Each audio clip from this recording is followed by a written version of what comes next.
జై శ్రీకృష్ణం వందే జగద్గురుం. భగవద్గీత మకరందము 16వ అధ్యాయము దైవాసుర సంపద్విభాగ యోగము 24వ శ్లోకము. శాస్త్రోక్త పద్ధతిని అనుసరించి ఏ కార్యములు ఆచరించులాగున అర్జునునకు శ్రీకృష్ణ పరమాత్మ బోధించుచున్నాడు.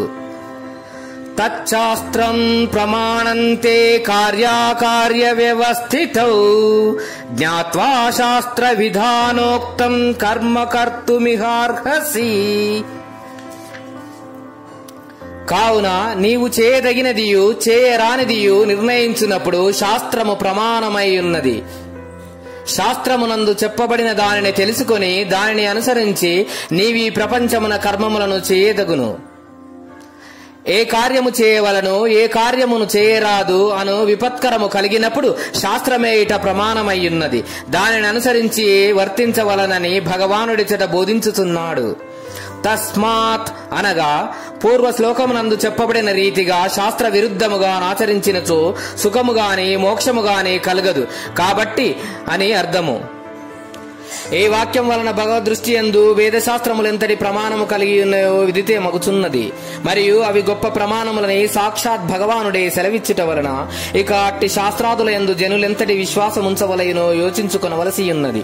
కావున ఇక వేదశాస్త్రముల గొప్పతనం విషయమై ప్రామాణ్యము విషయమై జనులకి మాత్రము సందేహము ఉండరాదు. అకుంఠిత విశ్వాసముతో వాని యందు బోధించిన రీతి అనుష్ఠించిన చాలును, మనుజుడు తరించిపోగలడు. జ్ఞాత్వా శాస్త్ర విధానోక్తం అని చెప్పుట వలన కర్మాచరణకు పూర్వము శాస్త్ర జ్ఞానము అవసరమని తేలుచున్నది. శాస్త్రార్థుల ద్వారా కర్మ చేయు పద్ధతిని తెలుసుకొనిన పిదప ఆ కర్మ చేయుట ఉత్తమము. శాస్త్ర పరిచయం వలన అనగా అపరాధ విద్య వలన ఉత్తమ కర్మాచరణము సాధ్యమై క్రమముగా చిత్తశుద్ధి కలగా పరావిద్యయు అనగా బ్రహ్మానుభూతియు అచిర కాలములు అభ్యాసవశమున లభించుటకు అవకాశం ఏర్పడుచున్నది.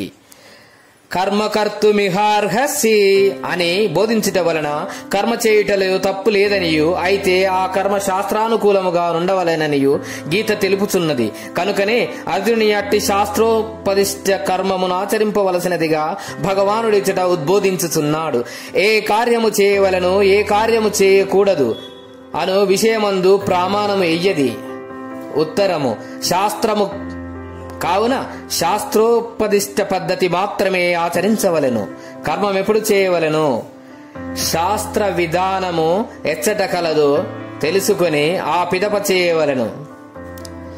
ప్రశ్న: కర్మ ఎట్లు చేయవలెను? ఉత్తరము: శాస్త్రములను ఉపదేశించబడిన రీతిగా చేయవలెను. ఓం ఇతి శ్రీమద్భగవద్గీతాసూపనిషత్సు బ్రహ్మ విద్యాయాం యోగశాస్త్రే శ్రీకృష్ణార్జున సంవాదే దైవాసుర సంపద్విభాగయోగో నామ షోడశో అధ్యాయః. ఇది ఉపనిషత్ ప్రతిపాదకమును బ్రహ్మ విద్యయు యోగ శాస్త్రమును శ్రీకృష్ణార్జున సంవాదమునగు శ్రీ భగవద్గీతలందు దైవాసుర సంపద్విభాగ యోగమును 16వ అధ్యాయము.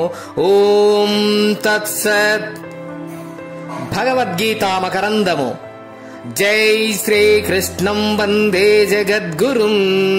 గీతాచార్యులు